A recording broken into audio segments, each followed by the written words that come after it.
कहानी का ये छठा भाग देखने से पहले इसके पहले पांचों भाग अवश्य देखें। वीर और वर्तिका दोनों अपनी बात करने में मगन थे, मगर वो दोनों ही इस बात से बेखबर थे कि रिया उनसे कुछ दूर खड़ी उनकी सारी बातें सुन चुकी है। उसके हाथ में कोक जूस कैन थी, जो उसके गुस्से का शिकार हो गई। वीर के मुंह से वो सब सुनकर रिया की आंखें गुस्से से जल उठी और उसके हाथ में क्रश हो चुकी कैन से कोक फर्श पर बूंद बूंद गिरने लगी। उसकी गुस्से से भर चुकी आंखों में आंसू भी झिलमिलाने लगे थे। तभी रिया के कंधे को किसी ने थपथपाया। रिया ने पलट कर देखा तो महिमा खड़ी थी। महिमा ने उसकी आंखों में आंसू देखे और फिर उसकी कैन देखी तो बहुत ही कूल तरीके से कहा, क्या हुआ डू? ये आंखों में आंसू और ये पिचकी हुई कैन, क्या हुआ रिया? किस पर इतना गुस्सा आ रहा है यार? रिया ने घूंट भर कर गुस्सा अंदर ले लिया और आंखें जल्दी से साफ की। वीर के शब्दों ने जैसे रिया के गले पर पत्थर ही रख दिया था। उसकी आवाज बड़ी मुश्किल से निकली, नथिंग, कुछ नहीं, वो बस ऐसे ही। महिमा उसे अजीब नजरों से देखने लगी कि ऐसे ही कौन कैन क्रश करता है या आंखों में आंसू लाता है। फिर उसने उस दिशा में देखा जहां रिया पहले देख रही थी, लेकिन अब तक वहां से वीर जा चुका था। महिमा अपना सिर झटक कर वहां से चली गई। उसके साथ रिया भी एक बार वीर को दूर से देख कर निकल गई। इधर धरा वहां बैठी बच्चों की मस्ती देख रही थी, जिनमें अभव शामिल नहीं था। वो बस सिर झुकाए अपनी अंधेरी दुनिया में डूबा था।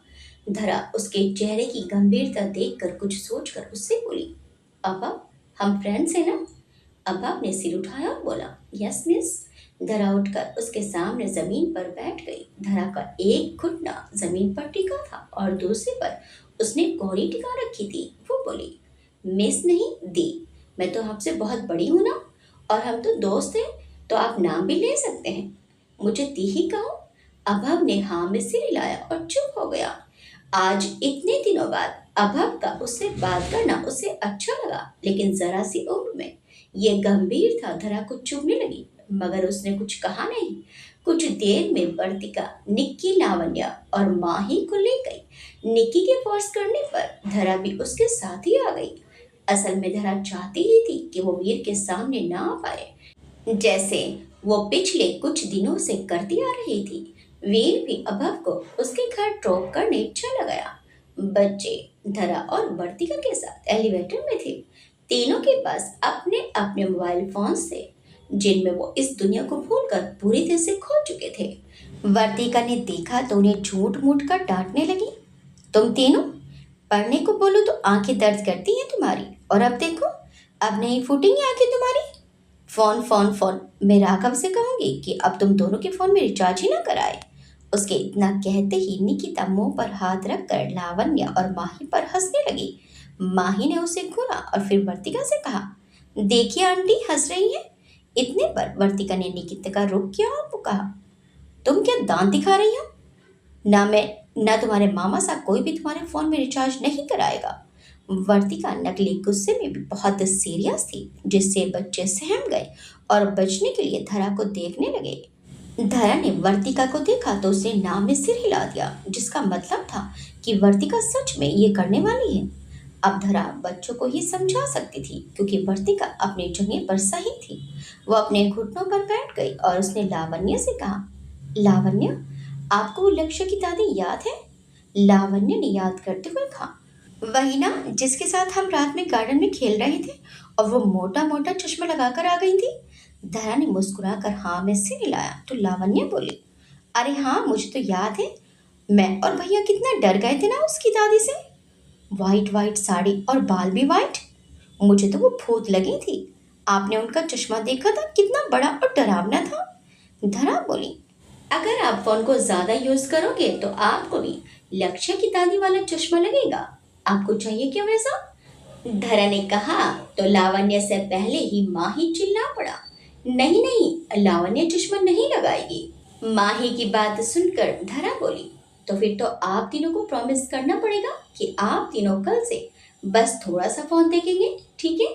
तीनों ने बिना वक्त गंवाए अपने अपने फोन्स अपनी जेबों में डाल लिए और अपने कनिष्ठ उंगली को आगे करते हुए कहा, प्रॉमिस दी? पक्का प्रॉमिस। धरा उठकर खड़ी हो गई।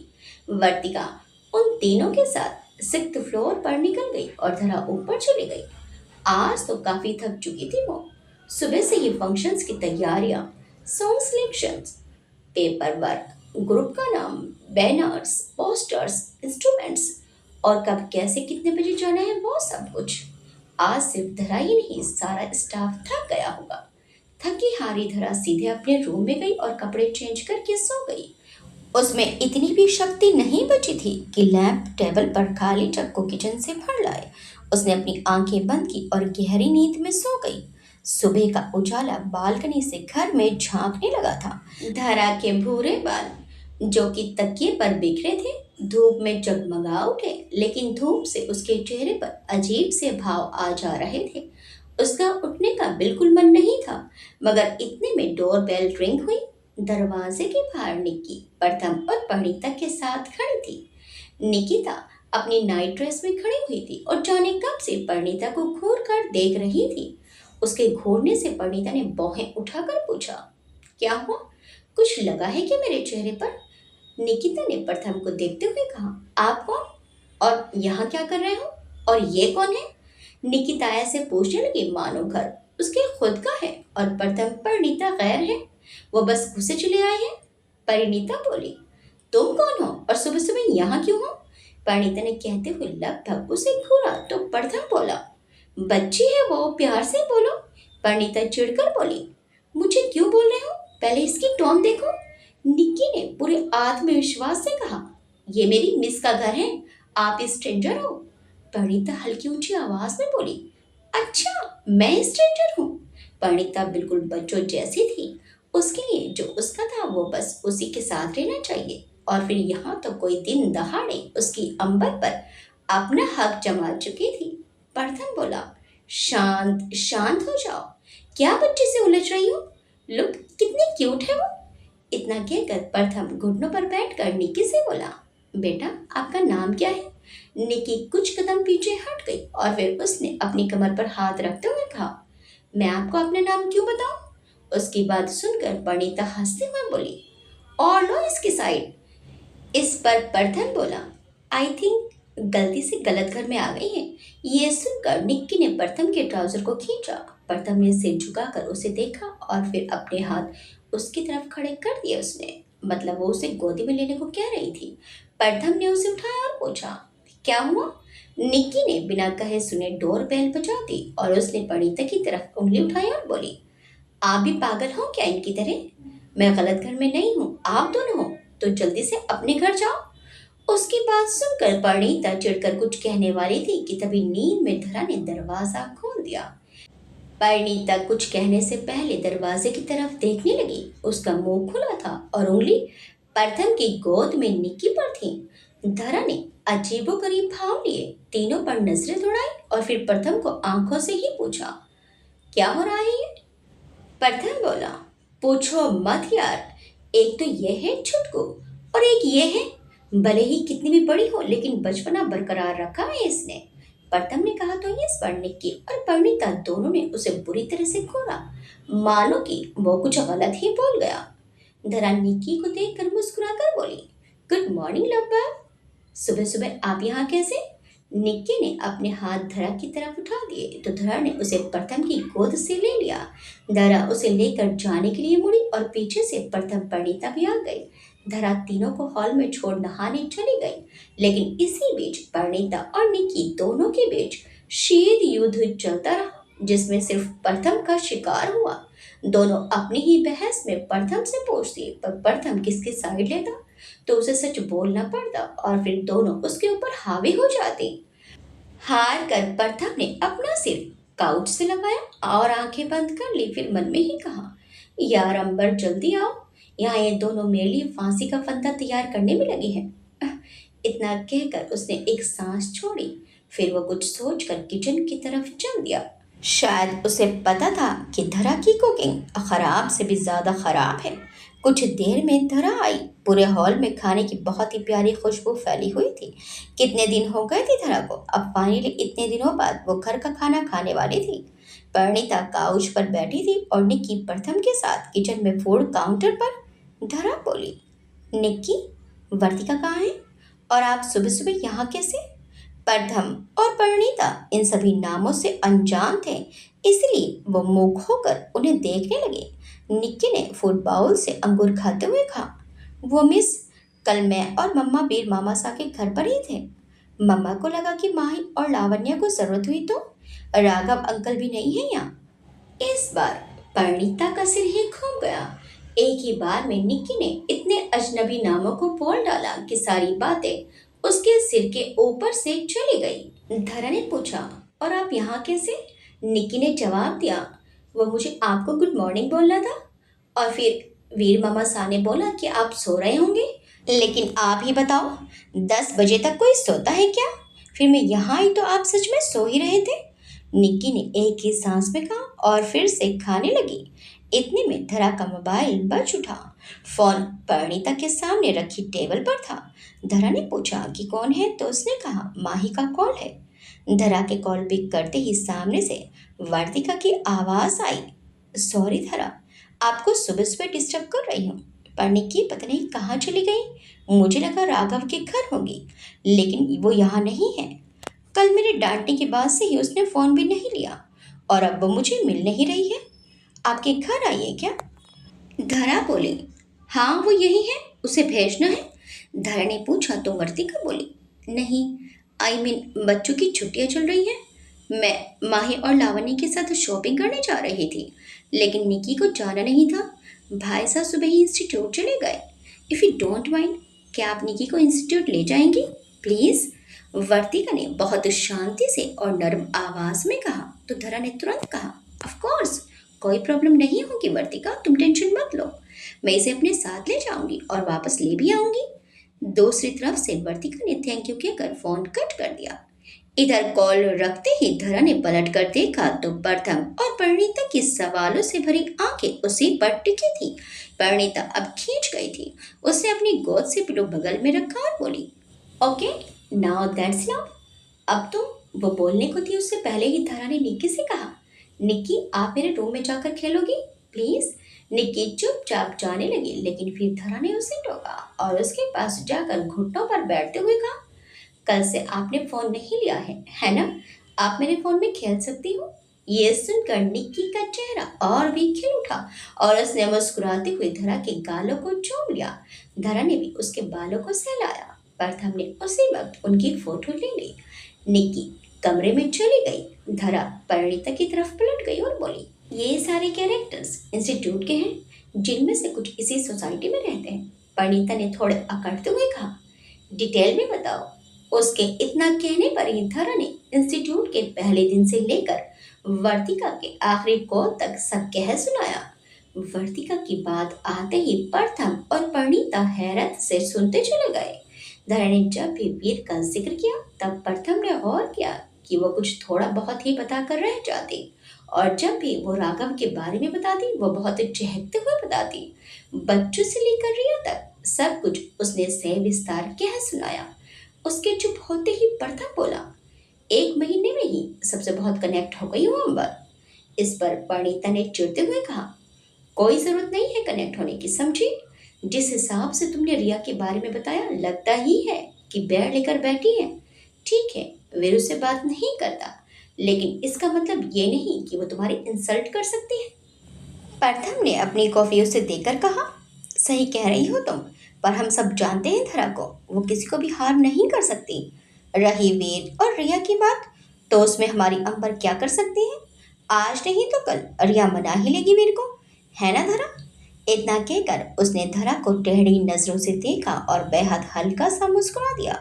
धरा ने कुछ ना कहकर धीरे से हाँ में सिर हिलाया।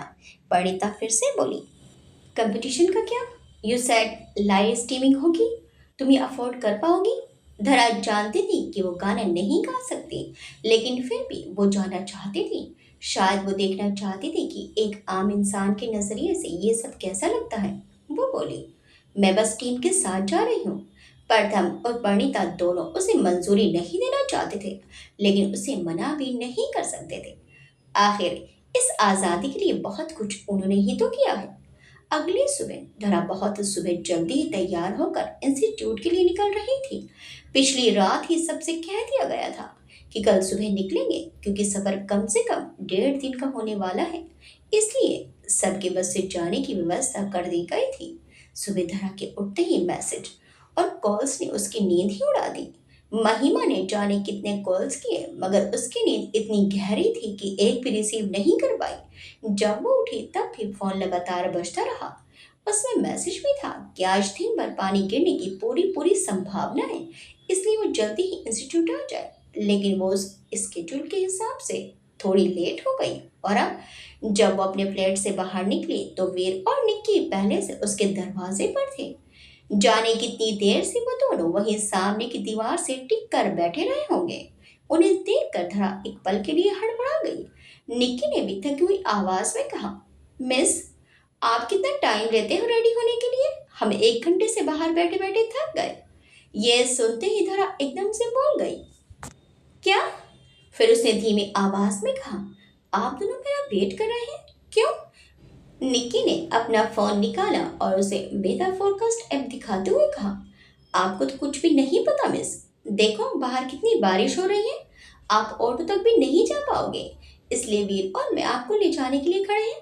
धरा ने बालकनी से देखा तो था कि बारिश हो रही है और उसने अपने साथ रेनकोट भी लिया है, जो रेनकोट कम फैशन ड्रेस ज्यादा थी। पर धरा को फिलहाल इसी से काम चलाना था। आखिर परिणीता ने ही उसकी सारी शॉपिंग पहले से ही कर रखी थी। आज धरा ने ब्लैक कलर का ट्रैक पैंट और वाइट टी शर्ट पहनी हुई थी। उस पर उसने अपने बालों को पॉनी स्टाइल में बांधा था। साथ ही उसके हाथों में एक नी लेंथ मॉस ग्रीन मुंगिया कलर का रेनकोट था। वीर ने बिना कुछ कहे ही निक्की से कहा, चले निक्की। ये सुनकर धरा ने देखा कि वीर उसे ना देखकर बस निक्की से ही बातें कर रहा है। बिना कुछ कहे वो वीर के पीछे निक्की के साथ चल पड़ी। एलिवेटर में भी वीर ने एक शब्द नहीं कहा। हार कर धरा ही सकुचाते हुए बोली, कुंवर जी, क्या हम लावण्य और माही को ले चले? वीर ने उसे ऐसे देखा मानो कह रहा हो कि राघव ने मना किया है। धरा ने जवाब दिया, वो दोनों क्या करेंगे यहाँ? निकी भी जा रही है और वर्तिका अपने काम में बिजी रहेंगी। ले चलें क्या? वीर ने सिर्फ में छोटा सा जवाब दिया। धारा ने एलिवेटर 6th फ्लोर पर रोका और जल्दी से लावण्य और माही का सामान जैसे तैसे ही बैग में डाल कर ले आई। धारा के साथ ले जाने की बात से ही दोनों बच्चों के मन में हिलोरें उठने लगी। आखिर राघव के बिना उनका भी तो मन नहीं लगता था। पांचों वीर की कार से इंस्टीट्यूट पहुंचे। इसी बीच धरा और वीर के बीच कोई बात नहीं हुई। धरा समझ नहीं पाई कि आज वीर इतना चुप क्यों है। वहीं वीर अपनी खामोशी में जाने क्या छुपाने की कोशिश में था, मगर बीच बीच में वो बैक मिरर से कनखियों से धरा को देख ले रहा था। इसी सन्नाटे में कार इंस्टीट्यूट आ पहुंची। धरा जब वहां पहुंची तो उसने देखा कि प्रथम और परिणीता पहले से वहां है, जिसमें मानव भी मौजूद है। ये देखकर ही धरा के चेहरे की चमक गायब हो गई। उसके चेहरे का रंग फीका पड़ गया। उसे बिल्कुल उम्मीद नहीं थी कि मानव यहाँ हो सकता है। उसने कार से अपना माही और लावण्य का बैग लिया और आगे चल पड़ी, मानो वो उन तीनों को पहचानती ही नहीं है। बूंदाबांदी अब भी जारी थी, पर बच्चे भागकर महिमा के पास चले गए। धरा कीचड़ में आराम से चलते हुए जा रही थी, मगर उसके कदम मानव की वजह से उठना नहीं चाहते थे। वीर ड्राइविंग सीट से उतरा तो उसके हाथ में छाता था। वो पीछे से आकर धरा के बाजू में चलने लगा और छाते के आधे हिस्से में धरा को छुपा लिया। सामने मुस्कुराते हुए खड़े मानव की मुस्कुराहट ये देख कर ही चली गई, लेकिन परिणीता की नजरें बस वीर पर टिकी थी। सलीके से सजे बाल और गुलाबी कोरी रंगत में उसका चेहरा, जिस पर काली गहरी बियर्ड थी, पतली सी वाइट स्टैंड कॉलर शर्ट और डार्क ग्रे कलर की जींस, वाइट स्नीकर्स भी पहने थे, जिसके सोल पर भूरी मिट्टी लग चुकी थी। जब धरा पर बूंदें पड़ना बंद हुई तो उसने सिर घुमाकर बगल में देखा तो वीर था। वो अपने मन में ही मुस्कुरा उठी। वो दोनों उनके पास पहुंचे तो अंदर से बाकी सारे स्टूडेंट्स और टीचर्स भी अपने अपने सामान के साथ खड़े थे। महिमा ने धरा के पास आते हुए कहा, क्या यार धरा, इतना कितना सोती हो तुम? कम से कम 10 बार फोन किया मैंने, लेकिन तुमने एक का भी जवाब नहीं दिया। अब तक तो हम निकल भी चुके होते। सारिका मैम अपना बड़ा सा बैग लेकर वहीं खड़ी हुई थी। वो बोली, मिस महिमा, अब तो वो आ गई है ना, आप लिस्ट चेक कर सकती हैं। सारिका मैम ने थोड़े कड़क स्वर में कहा। हालांकि वो स्ट्रिक्ट नहीं थी, मगर वो अपने काम के लिए बहुत डेडिकेटेड थी। पूरी बात से बेखबर धरा ने गुस्से में परिणीता को घूरा, जिसके चेहरे पर अफसोस के भाव थे। इतने में रिया अंदर से फाइल्स ले आई, जो शायद इंस्टीट्यूट से जुड़े डॉक्यूमेंट्स थे। उसने वीर को देखा और बहुत ही खिली हुई मुस्कान उसके चेहरे पर आ गई। और फिर वो वीर से बोली, वीर, आप इन्हें तो जानते हैं ना, ये है मानव और ये इनके दोस्त परिणीता और प्रथम। ये लोग चाहते हैं कि ये हमारे साथ म्यूजिक फेस्ट में शामिल हो। पाठक सर और राघव ने इन्हें परमिशन दे दी है, इसलिए भी हमारे साथ जाएंगे। रिया भले ही कह वीर से रही थी, मगर वीर का रत्ती भर ध्यान नहीं था उस पर। रिया की बात सुनते ही धरा की पकड़ अपने बैग पर कस गई और बैग को झटकते हुए धरा की नजर मानव पर गई। फिर वो प्रथम को खोने लगी। मानो अगर बैग की जगह वो होता तो अब तक वो उस पर फट पड़ती। वीर पूरे इंस्टीट्यूट में कभी कभार उम्रदराज टीचर से बात कर लिया करता था, जिसमें सारिका बसु जी, हिमांशु पाठक सर, अमित बजाज सर, संजीव व्यास जी, जो देख नहीं सकते थे, ये सब शामिल थे। बाकी समय अब तक उसने सिर्फ राघव और धरा से ही बातें की थी। इस पर भी वो बस धरा से बोला, आप माही और लावण्य को लाई हैं, पर ध्यान रखिएगा उनका। धरा का मन हुआ कि अब तो वो पूछ ही ली वीर के रुखेपन की वजह, पर फिर उसने चुप रहना बेहतर समझा। वहां दो बड़ी बड़ी लग्जूरियस बसेस खड़ी थी। बसेस अंदर से किसी हवाई जहाज के जनरल क्लास की तरह थी। सब लोग बस की तरफ जाने लगे थे, सिवाय धरा के। उसने प्रथम और परिणीता को भी रोक रखा था, और मानव तो बस बेवजह ही रुका था। सबके वहां से जाते ही धरा ने कड़क आवाज में कहा, आप तीनों यहाँ क्या कर रहे हैं? प्रथम किन्नर से परिणीता पर चली गई और फिर वो धरा से बोला, इसने कल रात गुस्से में मानव को बताया कि तुम तमिलनाडु जा रही हो। फिर वो मानव की तरफ देखकर बोला, और इन श्रीमान को आपके साथ जाना था। धरा ने मानव को तो ऐसे नजरअंदाज किया मानो अब वो मायने ही ना रखता हो। वो परिणीता से बोली, परी, तुमसे तो मैं बाद में बात करूंगी, लेकिन प्रथम, तुम समझा सकते थे नहीं ने? अगर किसी को भी यहाँ पता चला कि मैं कौन हूँ, तो वो मुझे झूठा समझेंगे। पिछले 1 महीने से मुझे इन सभी ने अपने परिवार की तरह रखा है, और अगर इन्हें सच पता चला तो क्या बीतेगी सभी पर, सोचा है तुमने? प्रथम बोला, तुम्हें लगता है अंबर मैंने नहीं समझाया होगा? यार, ये मानव किसी की मानता ही नहीं है। पता नहीं आजकल इसे हो क्या गया है। इतना कहकर प्रथम ने परिणीता पर गुस्से भरी नजरें गड़ा दी कि क्यों उसने मानव के सामने सब उगला। धरा गुस्से के भाव लिए आगे बढ़ी, तभी मानव ने आवाज लगाई, धरा, बताओ तो सही, तुम मुझसे नाराज क्यों हो यार? धरा ने बिना बुरे ही कहा, तुम्हारी दोस्त तो अंबर थी, धरा नहीं। उसने इतना कहा और चली गई। मानव उसकी बात का मतलब नहीं समझा तो परिणीता बोली, शी मीन्स तुम मुझसे दूर रहो। इतना कहकर वो अपनी कार के पास आ गई। प्रथम भी जाने लगा तो मानव ने उसके कंधे पर हाथ रख दिया। प्रथम ने उसी तरह खड़े खड़े कहा, पहले ही कहा था मैंने, अपनी फीलिंग्स अपने बस में रखो। मगर तुम, इतना कहकर वो मानव की तरफ पलटा और बोला, प्लीज मानव, उसे वो करने या कहने पर मजबूर मत करो वो जो नहीं कहना चाहती। वो कितनी स्ट्रांग है ये मुझसे बेहतर नहीं जानते हो तुम, पर उसके लिए रिश्ते सबसे ज्यादा मायने रखते हैं, जिसकी वजह से वो तुमसे दोस्ती नहीं तोड़ना चाहती। Please keep distance. प्रथम ने इतना कहा और कार की तरफ चला गया।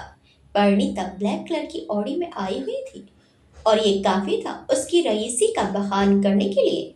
इंस्टीट्यूट में लगभग हर किसी की नजरों में धरा के लिए ये सवाल जरूर था कि वो इतने अमीर लोगों के मेलजोल में कैसे हैं, जबकि वो तो अपने फ्लैट तक जाने के लिए भी ऑटो लेती है। लेकिन समय के अभाव के कारण किसी ने इस सवाल पर ज्यादा गौर नहीं किया। खैर, परिणीता की कार को प्रथम ड्राइव करने वाला था। हालांकि मानव भी उन्हीं की कार में आया था, लेकिन अब उसने धरा के साथ बस में जाने की ठान ली थी, जिससे धरा बुरी तरह से चिढ़ गई। धरा अंदर बस में खड़ी थी, तभी मानव आया और दाईं ओर बैठ गया। इस बार भी उसने मानव को ऐसे नजरअंदाज किया मानो वो अस्तित्व में ही नहीं है। रिया अब भी बस के बाहर नीचे खड़ी थी ताकि उसे पता चले वीर कौन सी बस में जाने वाला है। धारा ने लावण्य और माही का सामान ऊपर रैंक में रखा और लावण्य से कहा, लावण्य, आप मेरे पास बैठ जाओ। फिर उसने माही से कहा, आप आगे वाली विंडो सीट पर बैठ जाएंगे ना माही? माही ने लावण्य को देखा और फिर धरा की सीट को, और फिर धरा से बोला, दी, लावण्य मेरे पास बैठ जाएगी। पा ने बोला था कि इसको कहीं अकेले नहीं छोड़ना है। आप पीछे विंडो सीट पर बैठ जाओ ना प्लीज। धरा माही को देखकर मुस्कुरा उठी। उसे अपनी बहन का ख्याल रखना बखूबी आता था। बेशक लावण्य उसे बेहिसाब परेशान करती थी, पर इतनी सी उम्र में माही समझदार तो था। धरा ने उन्हें देखा और फिर लावण्य को अंदर बैठाकर माही को आराम से बगल वाली सीट पर बैठा दिया। धरा बैठने ही वाली थी, लेकिन अचानक वो पीछे से आगे आई और उसने उन बच्चों से कहा, आप दोनों अपने फोन्स ऑन करिए और बस से बाहर मत निकलना। आगे जब भी बस रुकेगी बाहर नहीं जाना। और हाँ, आप दोनों अभी मेरे और वीर के फोन पर अपनी अपनी लोकेशन सेंड करिए। जब तक हम अपनी डेस्टिनेशन पर नहीं पहुंच जाते तब तक कोई मस्ती नहीं, समझे? याद रहे आप दोनों को मेरी बात माननी है, वरना घर छोड़ाऊंगी। इस बार धरा थोड़ी सख्त थी। लावण्य ने उदास चेहरे से माही को देखा तो माही ने उसे चुपके से आंख मार दी और वो मन ही मन उन्हें देखकर खिलखिला उठी। धरा उन्हें आंख मारते देख चुकी थी। वो भी उनकी शरारतें पसंद करती थी। फिर उसने बच्चों से कहा, मैं अभी आती हूँ। इतना कहकर धरा बस से नीचे उतर गई और मानव उसे नीचे उतरते देखता रहा। धरा इधर उधर ना देखकर सीधा इंस्टीट्यूट के अंदर चली गई। वो कैंटीन की तरफ बढ़ रही थी। कुछ देर में वो एक बैग में बच्चों के लिए अलग अलग से वेफर्स वगैरह ले आई, क्योंकि निक्की, लावण्य और माही के अलावा कोई बच्चा नहीं जा रहा था। बाकी सभी कॉलेज स्टूडेंट्स थे। धरा के हाथ में दो अलग अलग पैकेट्स थे। वो इधर उधर देखने लगी, तभी कार की पैसेंजर सीट पर बैठी निक्की ने उसे आवाज दी, मिस। धरा झटके से पलट गई और उसके लंबे बालों की पौनी हवा में झूल गई। उसने देखा कि निक्की विंडो से बाहर हाथ निकाल रही है। धरा उसकी तरफ बढ़ गई। धरा ने थोड़ी सख्त आवाज में कहा, निक्की, खिड़की से हाथ अंदर लो बेटा, डेंजरस होता है। धरा ने शायद अपनी लाइफ में पहली बार किसी बच्चे को बेटा कहकर बुलाया होगा। निक्की को धरा की डांट का जरा कम ही असर होता था। वो बोली, कुछ नहीं होगा मिस, और अभी तो कारें भी नहीं चल रही हैं। धरा मन में ही सोचने लगी, राघव, आप बच्चों को अपने साथ ले जाते तो अच्छा होता। इतनी बड़ी रिस्पॉन्सिबिलिटीज कैसे मैनेज करूंगी मैं? इतना कहकर धरा ने अपनी बस देखी। शुक्र था कि उनकी बस लग्जूरियस होने की वजह से ऐसी वाली पैक थी जिसके कारण उनके शीशे खुलते नहीं थे। धरा सोच में ही गुम थी कि तभी निक्की ने कहा, मिस, ये किसके लिए है? इतना कहकर उसने उन पैकेट्स की तरफ इशारा किया। आपके लिए है। धरा ने उसे एक पैकेट दे दिया और बोली, अच्छा, टेक केयर। धरा जाने के लिए मुड़ी, लेकिन निक्की ने उसे कोहनी से पकड़कर दरवाजे के पास खींचा और बाहर निकलकर धरा के गाल चूम लिए और बोली, लव यू मिस। उसके बालों को हल्का सा सहलाकर धरा बोली, मी टू। फिर धरा बस में अपनी सीट पर आकर बैठ गई। आधे सीनियर्स और स्टूडेंट्स दूसरी बस में थे और आधे धरा वाली बस में। महिमा के साथ एक लड़का धरा के पीछे ही बैठा था। वो वही लड़का था जो उस रोज गार्डन में गिटार बजा रहा था जब वीर और धरा एक साथ इंस्टीट्यूट पहुंचे थे। खैर, धरा ने अपने कानों में बहुत छोटे वाले ईयरबड्स लगा लिए।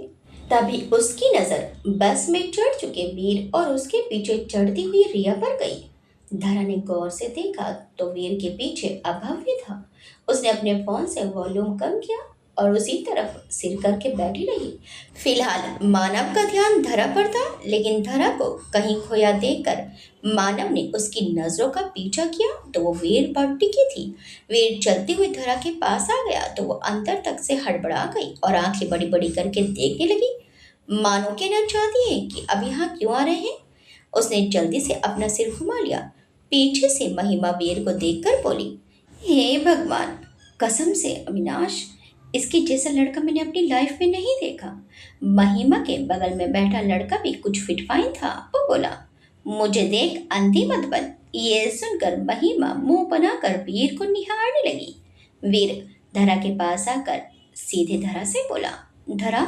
ये सुनते ही पीछे आती रिया का खून एक बार फिर से खोल गया और मानव ने छोटी छोटी आंखें करके वीर को घूरना शुरू कर दिया।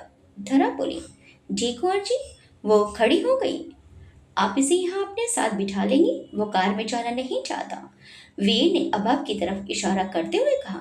जी मुझे कोई प्रॉब्लम नहीं है। वो उठी और उसने अबब को विंडो की तरफ बिठा दिया।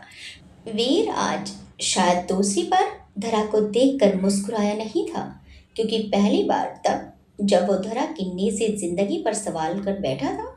उसके बाद 1 महीने में ऐसा नहीं हुआ कि वीर ने कभी उसकी तरफ रूखापन जताया हो। आज खटक रहा था धरा को कि अनजाने में वो कुछ गलत तो नहीं कर गई।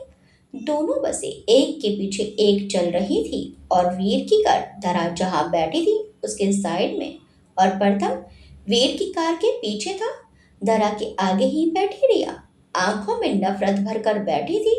वीर जब भी पूरे इंस्टीट्यूट में सिर्फ धरा से बात करता, तब तब रिया की नफरत और बढ़ती जाती। गुस्से में रिया की आंखें लाल हो गई थी। उसने साइड रेस्ट पर अपनी पकड़ मजबूत करके गुस्से को एक दफा फिर पी लिया। वहीं मानव को वीर से खासी चिढ़ हो गई थी।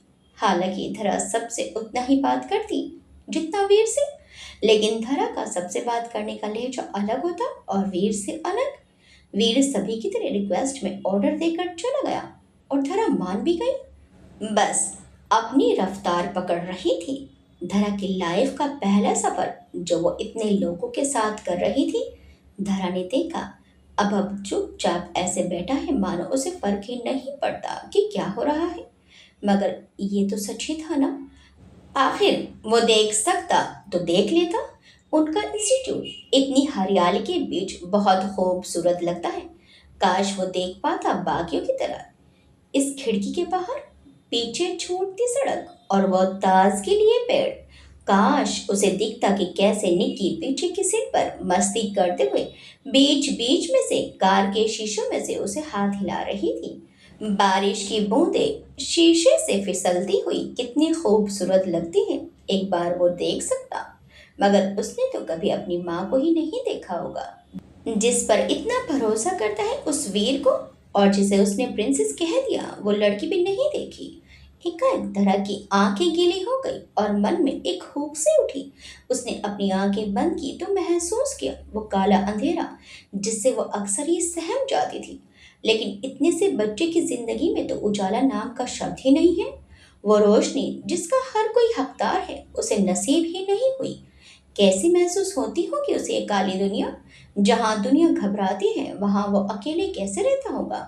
वो अपने मन में बोली, मम्मा ब्लेस हिम प्लीज, मेरी हेल्प करना इसकी हेल्प करने में। Mamma I will make him see the world. उसने चुपके से अपनी आंखें साफ की और खुद को नॉर्मल किया। तार ने अपने कानों से अरबड्स निकाले और अभव के कान में लगाने लगी। अचानक से धरा के छूने पर वो हड़बड़ा गया, लेकिन धरा की छून को वो पहचान गया। धरा ने हल्के से कहा, अभव आप इसे सुनिए। फिर उसने अपनी हाथ से टच स्क्रीन निकालकर अभव के हाथों में बांध दी, लेकिन उसके पहले ही घड़ी की लोकेशन को खुद के मोबाइल से कनेक्ट किया और कुछ सेटिंग्स जैसे अभव किन लोगों के नाम कैसे लेते हैं वो सब कुछ डाला। धर ने उसे समझाते हुए कहा, अभव मेरी बात ध्यान से सुनना और समझने की कोशिश करना, ठीक है ना? ओके इम्प्रेस, अभव ने कहा। धरा उसके मुंह से इम्प्रेस यानी राजकुमारी सुनकर मुस्कुरा उठी। उसने पूछा, ये नए नए नाम कहाँ से लाते हैं आप अभव? उसने धीरे से कहा, आप वैसे ही दिखते हो ना इसलिए। ये सुनकर रिया ने ऐठ कर कहा, तुम्हें दिखने कब से लगा अभव? धरा सर से गहरी आवाज में बोली, रिया। उसकी आवाज में राजकुमारी वाला रौब था जो पूरी बस में गूंज उठी। आसपास बैठे सभी की नजरें रिया पर घूम गई, मगर उसे कोई फर्क नहीं पड़ा। लेकिन धरा को गुस्सा आ गया। वहीं महिमा भी उसे खोने लगी। अब रिया की आवाज पहचानता था और वो उससे थोड़ा डरता भी था। धरा ने कहा, अगली बार कुछ कहने से पहले जरूर सोचना। इस पर रिया बोली, बच्चे में अगर कुछ कमी है तो बताना हमारा फर्ज है धरा, वो देख नहीं सकता ये उसे मानना होगा।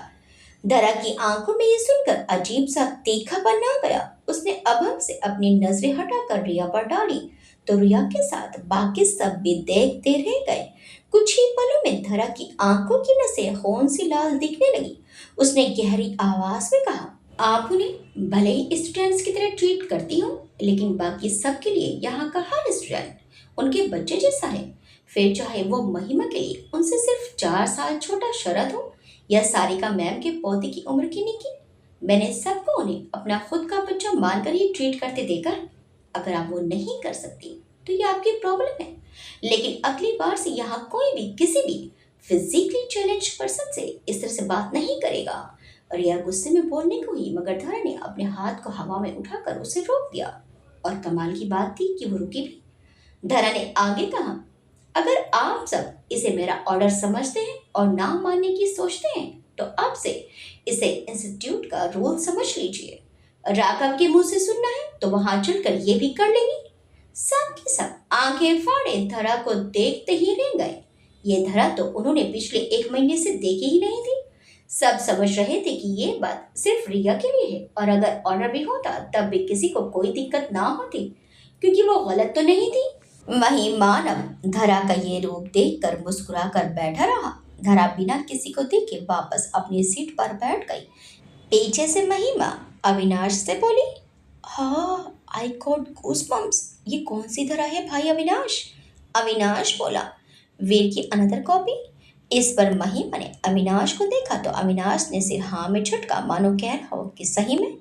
अपनी बात कहकर धरा ने अभव से सहजता से कहा, अभव, आप मेरी बात ध्यान से सुनिए। इतना कहकर उसने अभव का हाथ घड़ी पर रखा और बोली, देखिए, ये घड़ी है और ये बटन्स। आप इसके बटन को प्रेस करेंगे और जिसका नाम बोलेंगे उसको कॉल लग जाएगी। फॉर एग्जाम्पल, कॉल वीर कहेंगे तो वीर को कॉल लग जाएगी। कॉल धरा तो मेरे फ़ोन पर कॉल लग जाएगी। इसमें सभी के नंबर्स हैं। और हाँ, आप इससे मैसेजिंग या वॉइस मैसेजिंग भी भेज सकते हो। जैसे मैसेज निक्की बोलने के बाद मैसेजिंग बोलना, यू आर माई फ्रेंड। ये मैसेज निक्की को चला जाएगा। समझ गए ना आप? धरा ने पूछा तो अभव ने हाँ में सिर हिलाया। धरा को अच्छा हुआ, पर वीर ने कहा ही था कि अभव के सेंसेस काफी शार्प हैं। धरा आगे बोली, अभव ट्राई कीजिए, कॉल समवन। अभव ने कॉल लगा दी वीर को। वीर के पास धरा का मोबाइल नंबर था, पर घड़ी वाला नहीं। वीर ने कॉल रिसीव करके डैशबोर्ड पर फोन दिया। उसने कहा, हुज दिस? अभव बोला, अभव, वीर यू नो, एम्प्रेस ने मुझे स्मार्ट वॉच दी है। वीर मुस्कुरा दिया।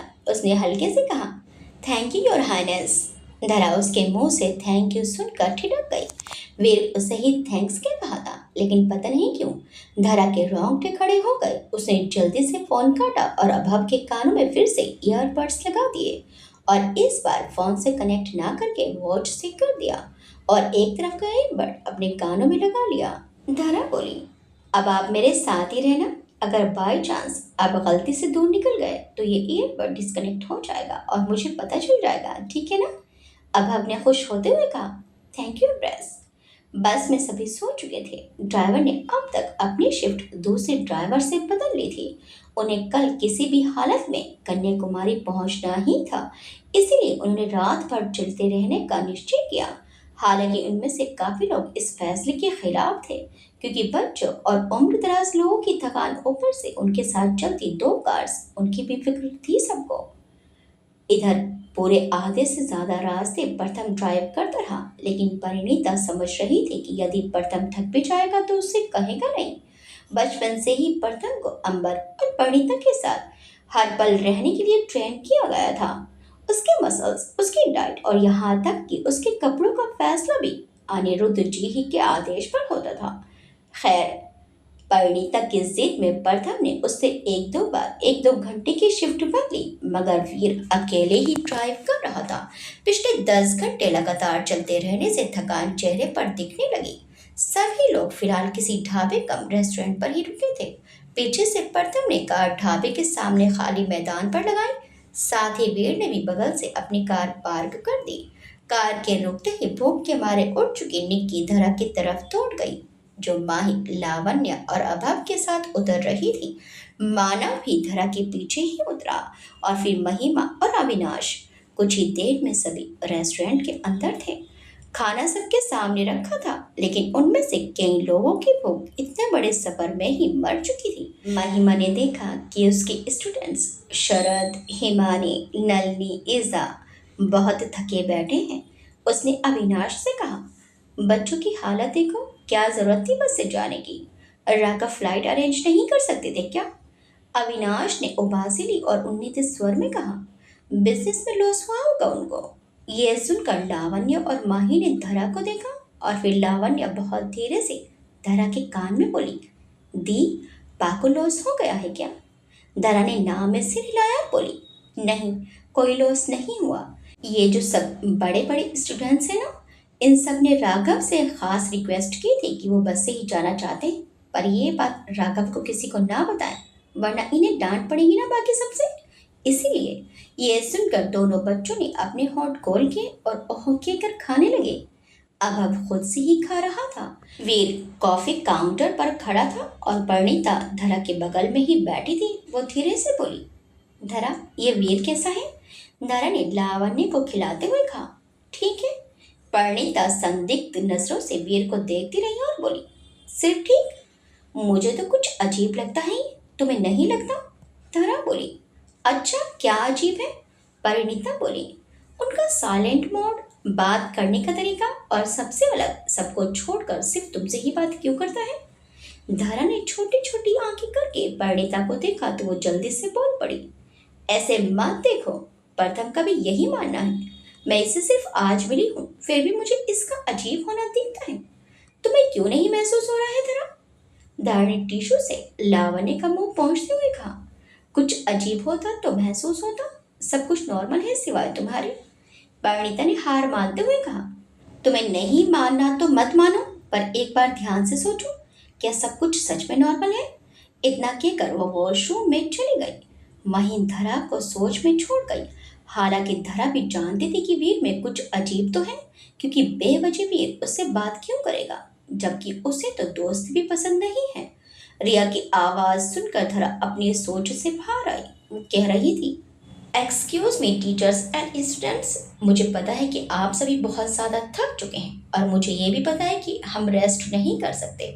कल शाम तक हमें कन्याकुमारी पहुंचना ही है, लेकिन आप सब देखिए, सभी के चेहरे थकान से मुरझा चुके हैं। इसीलिए मुझे पूछना था कि क्या हम आज रुक जाएं? इतना कहकर रिया ने वीर के चेहरे की थकान देखी और फिर सबको देखने लगी।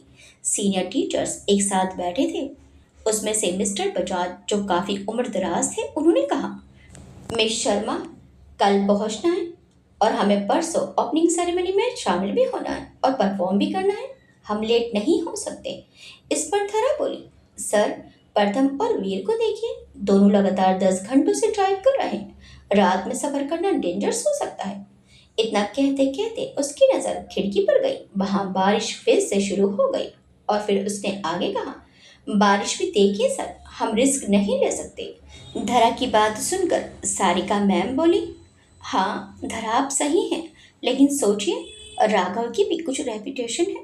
चलिए मान लेते हैं कि हम कल प्रैक्टिस ना भी करें, लेकिन इतने लंबे सफ़र के बाद इन्हें आराम भी चाहिए।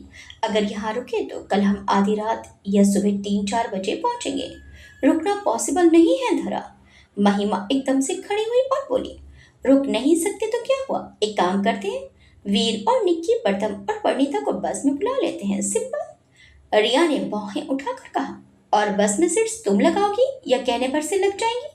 दोनों बस पूरी तरह से भरी हुई थी और एक सीट पर दो के बैठने का सवाल तो उठ ही नहीं सकता था। महिमा को रिया की बात का बुरा नहीं लगा, क्योंकि वो काफी पहले से उसकी दोस्त थी और उसके स्वभाव को अच्छे से जानती थी। महिमा फिर से बोली, हम एक और काम कर सकते हैं। सबकी आंखें उससे कह रही थी कि अब बोल भी लो। उसने मुस्कुराकर कहा, मेल टीचर्स में से कोई वीर और प्रथम के साथ ड्राइव कर ले, परिणीता बस में आ जाएगी। ये सुनकर ही सारे मेल टीचर्स की हवा निकल गई। अविनाश ने बहुत धीरे से कहा, आदमी थक नहीं सकते हैं क्या महिमा? सब उसे सुन चुके थे। अब शरद बोल पड़ा, मुझे ड्राइविंग आती है। मयूर भी बोला, आई ऑल्सो कैन ड्राइव। महिमा ने उन दोनों को बुरी तरह से घूरा तो वो चुप रह गए। परिणीता उन सब के डिस्कशन से परेशान हो उठी और उठकर कॉफी वेंडिंग मशीन की तरफ आ गई। उनका हेल्पर बनने के लिए कोई राजी नहीं हुआ। फिर अंत में सारिका मैम ही बोली, वीर, प्रथम और परिणीता चाहे तो रुक सकते हैं, कल सुबह होते ही वो निकल जाए तो बेहतर होगा। प्रथम बोला, मैम, हम मानव के दोस्त हैं तो उसके साथ जाना चाहेंगे। आप सब फिक्र मत कीजिए, मैं अब भी ड्राइव कर सकता हूँ। अगर कहीं ऐसा लगा कि मैं आगे नहीं चला पाऊंगा तब हम रुक जाएंगे। बजाज सर ने कहा, ठीक है फिर दे रहा, हम अभी निकलेंगे। जिसने भी खाना खा लिया है वो बाहर खड़े रहे। पहले ग्रुप लीडर रिया चेक करेगी, फिर सब बैठ सकते हैं। सब खाना खाकर धीरे धीरे उठ रहे थे। धरा ने बच्चों को खाना खिलाकर बाहर सबके साथ खड़ा किया था, जहां वे पहले ही खड़ा था। धरा खाना नहीं खा पाई थी, इसलिए उसने खुद के लिए थोड़ा कुछ पैक करने का ऑर्डर दिया और वॉशरूम चली गई। उसने गौर नहीं किया कि रिया का पूरा ध्यान उसी पर ही था। सब गाड़ी में बैठ चुके थे। रिया ने तीनों बच्चों को ठीक से बैठाया। बच्चे बैठते ही सो गए। इस बार मानव की सीट पर कोई और बैठा था, इसलिए उसे मन मार कर चुपचाप पीछे जाकर बैठना पड़ा। खैर रिया लिस्ट चेक करती जा रही थी, जिसमें धरा अब भी मिसिंग थी, लेकिन उसने जानबूझकर किसी को नहीं बताया। दरवाजे पर खड़ी रिया ने फाइल बंद की और घमंड के साथ मुस्कुराकर कहा, तुम्हें मुझसे वैसे बात नहीं करनी चाहिए थी धरा। इतने लोगों के सामने मेरी इंसल्ट करके तुमने गलती कर दी, और उससे भी बड़ी गलती तुम्हारी ये है कि वीर तुम्हें पसंद करते हैं। उसने एक बार मुड़ कर देखा तो परिणीता और प्रथम कार में बैठ चुके थे। वीर निक्की के लिए पीछे की सीट को फ्लैट में अरेंज करके ड्राइविंग सीट पर बैठ गया। रिया जल्दी से वॉशरूम की तरफ दौड़ी। धरा लेडीज रेस्टरूम में मुंह धो रही थी ताकि उसे ज्यादा थकान ना हो। उसे तीनों बच्चों का ख्याल रखना था, तो वो गहरी नींद सो नहीं सकती थी। रिया वॉशरूम के बाहर थी। उसने दरवाजे को जरा सा खींचकर अंदर झांक कर देखा, जहां धरा अपने बालों का जूड़ा बांध रही थी। रिया ने बाहर से दरवाजा लगा दिया। धरा को आभास भी हुआ कि कोई बाहर है। रिया ने बाहर से दरवाजा लॉक किया और बेहद कुटिलता से मुस्कुराकर बोली, तुम्हें यहीं रहना होगा धरा। वीर की लाइफ में तुम्हारा कोई काम नहीं है। इतना बोलकर वो चली गई। बाहर जाकर उसने देखा कि वीर की कार परिणीता और प्रथम की कार के आगे है। रिया आराम से जाकर अपनी सीट पर बैठ गई। मानव को पीछे दिखा ही नहीं कि धरा बैठी है या नहीं। मानव ही क्या, खाना खाकर सब गाड़ी में बैठते ही सो गए, जैसे नींद की दवाई खाई हो। इधर रेस्टोरेंट में धरा वॉशरूम से बाहर निकलने को ही, मगर दरवाजा अचानक अटक गया। गेट के ना खुलने से धरा कुछ पल के लिए ठिठक गई। उसके शरीर में अजीब सी कंपन तोड़ गई। धरा ने आंख बंद करके खुद को शांत किया और पूरी ताकत से दरवाजे को खींचा। उसने दरवाजे की नोक को कई बार ऊपर नीचे किया, लेकिन वो बाहर से लॉक था। उसे महसूस हो रहा था कि वो बंद हो चुकी है, जिससे उसके पैरों में कंपन शुरू हो गई। वो जोर जोर से नॉक करते हुए चिल्लाई, कोई है? Please open the door. कोई है? दरवाजा खोलो, खोलो। धरा अपना पूरा जोर चिल्लाने में लगा चुकी थी। उसे बंद रहने से घबराहट भी महसूस होने लगी। वो गेट पीटे जा रही थी, लेकिन वहां कोई नहीं था। आखिर रात के समय बहुत कम लोग हाईवे पर रुकना पसंद करते हैं। धरा खुद से ही बोली, नो नो नो अंबर, शांत रहो, डरो मत। फिर अचानक उसने फोन करने का सोचा, लेकिन अगले ही पल वह खुद को कोसने लगी। शिट, अब मेरा फोन तो उन्हीं के पास है। धरा की घबराहट उस बंद से बाथरूम में बढ़ती ही जा रही थी। उसे अभी भी बंद जगह पसंद नहीं थी, जो एक कारण था जयपुर ना रहकर जोधपुर में अपने मामासा के पास जाने का। धरा के पूरे चेहरे से पसीने की बूंदें फिसलने लगी। उसे अपने गले में भारीपन महसूस हुआ, जैसे बस अब रुलाई निकल ही जाएगी। उसने अपनी मुट्ठी जोर से कस के खुद को रोने से रोक रखा था। वो वहीं दरवाजे के बगल से दीवार से टिक कर बैठ गई और घुटनों को अपने सीने में छुपा लिया। उसका सिर दीवार से टिका था और आंखें बंद थी। उसे अपने हाथ घुटनों के चारों तरफ लपेट लिए और बोली, मम्मा, बच्चों को ठीक रखना। अब हम मुझे वहां ना देखकर घबरा जाएंगे। टेक केयर ऑफ हिम मम्मा। एक एक लम्हे के साथ धरा की घबराहट बढ़ती जा रही थी। उसका सिर घूमने लगा था। इधर अभव भी गाड़ी में आकर बैठ गया था। वो सोया नहीं था, बस एक कान में ईयरबड लगाए हुए आंखें बंद करके लेटा था। महिमा, शरद और नलिनी ने मिलकर सबके सीट्स को फ्लैट कर ही दिया था। कुछ देर में बस चलने लगी और अपनी रफ्तार पकड़ ली।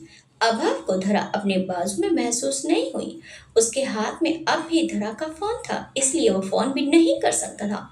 अभव अकेले में काफी डर जाता था और उसे अनजान लोगों से बात करने में बहुत प्रॉब्लम होती थी। डर के मारे अभव की नींद ही उड़ गई। उसने आगे वाली सीट पर माही को आवाज लगाकर उठाना चाहा, मगर वो गहरी नींद में सो चुका था। तभी उसे धरा की वॉच याद आई और उसने वीर को कॉल किया। कॉल वीर। इधर वीर की कार सबसे आगे चल रही थी और उसके पीछे प्रथम की कार। अचानक ही उसका फोन बजने लगा। उसने कॉल पिक करके एयरबड से बात करते हुए कहा, हाँ बोलो अब हम। उसने डरी हुई आवाज में कहा, वीर, एम्प्रेस एम्प्रेस आपके साथ है ना? उसकी आवाज डर से पूरी दब चुकी थी। मुश्किल से वीर सुन पाया था।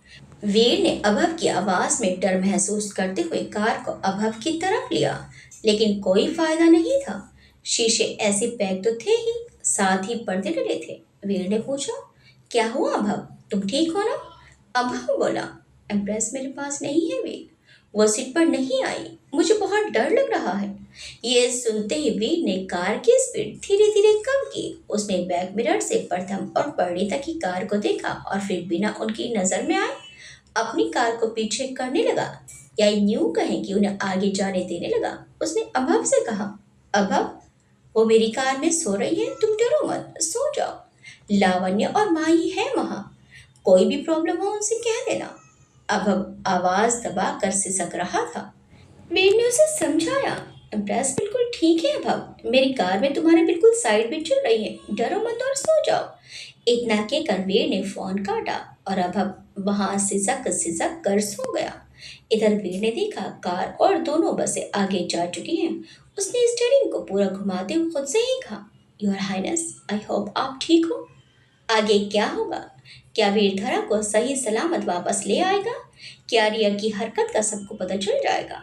मानव धरा को बस में ना देखकर क्या करेगा?